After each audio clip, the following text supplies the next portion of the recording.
Intelijen asing termasuk KGB sudah masuk ke Bali.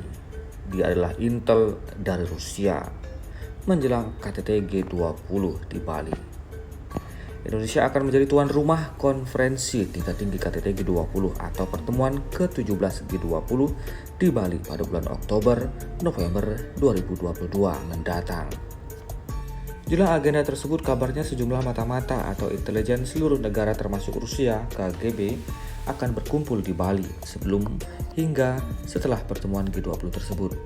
Anggota Komisi 1 DPR fraksi Partai Nasdem, Muhammad Farhan mengatakan, berkumpulnya intelijen dari seluruh negara adalah hal yang biasa terjadi, sebab pertemuan KTT G20 ini sangat penting dan melibatkan banyak negara-negara besar.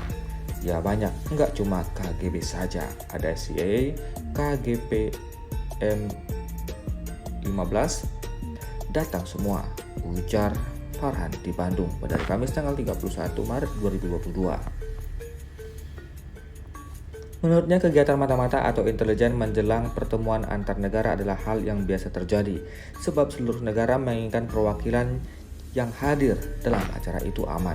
Artinya, apa sih kegiatan mata-mata itu? Mengumpulkan rahasia negara, tapi kalau mengumpulkan informasi terbuka, masa dilarang, katanya. Farhan mengatakan Farhan mengingatkan meski kegiatan intelijen diperbolehkan jelang pertemuan penting banyak negara, namun Indonesia juga tetap waspada dan menyiapkan intelijennya. Hal ini untuk memastikan jika intelijen asing tersebut mengumpulkan informasi lainnya, khususnya rahasia negara. Jadi tengarai adanya intel-intel asing itu wajar, yang paling penting kita bisa counter intelijen dan memastikan rahasia negara tidak sampai bocor.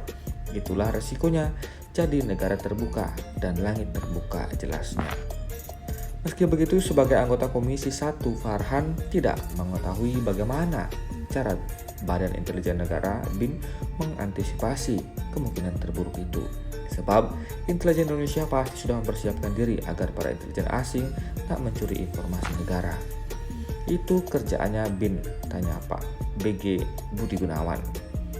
Ini BIN yang paling penting karena BAIS itu sekarang lebih kepada asesmen daripada alutsista. BAIS itu berat banget kerjanya, sekarang dia sangat spesifik, katanya.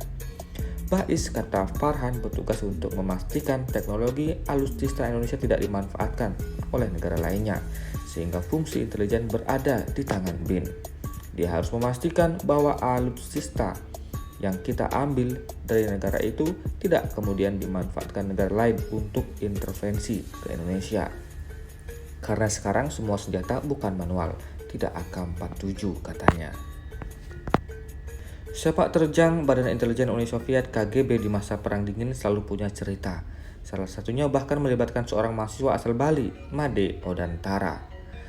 Dilansir pada Jakarta, Kompas.com, peristiwa itu dimulai pada tahun 1958. Saat itu Made Odantara kuliah di Universitas Lumumba, Moskwa hingga lulus pada 1963.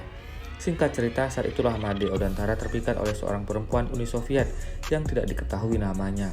Ternyata sang perempuan merupakan agen intelijen yang dibina oleh Kementerian Kebudayaan Uni Soviet. Made Odantara yang saat itu sudah kadung cinta dengan sang pujaan hati diperdaya oleh intelijen Soviet untuk mencuri rahasia industri Jepang. Kebetulan Made Odantara akan melanjutkan studi ke Jepang. Sebelum kembali ke Indonesia, KGB mendesak Made Odantara menekan perjanjian untuk bersedia menyuplai informasi kepada agen Uni Soviet jika sudah berada di Jepang. Selama belajar di Jepang, nanti akan mengumpulkan informasi mengenai perindustrian di Jepang untuk diserahkan kepada pihak Uni Soviet.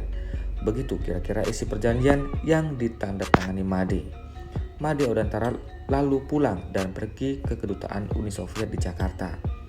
Dia dilatih untuk melakukan operasi intelijen untuk menyerahkan rahasia industri Jepang kepada agen intelijen Soviet. Setelah pulang dari Moskow dan kembali ke Indonesia, Made Odantara melanjutkan pendidikan di Jepang sambil bekerja pada 1964. Saat di negeri Sakura, dia mengikuti pelatihan kerja di pabrik Shinshu Polymer Co. di Saitama dan Kyoto Chemical Industry Co. di Katsushika.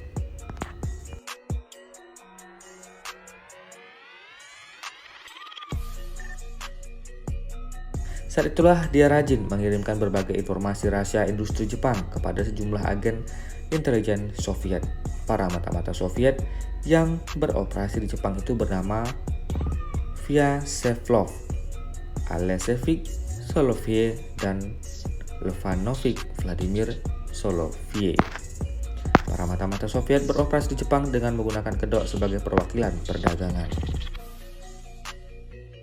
Seperti cerita dalam film saja menonton Disney Channel, namun Made ternyata sebagai pemuda pernah dipergunakan oleh intelijen dari Rusia ini.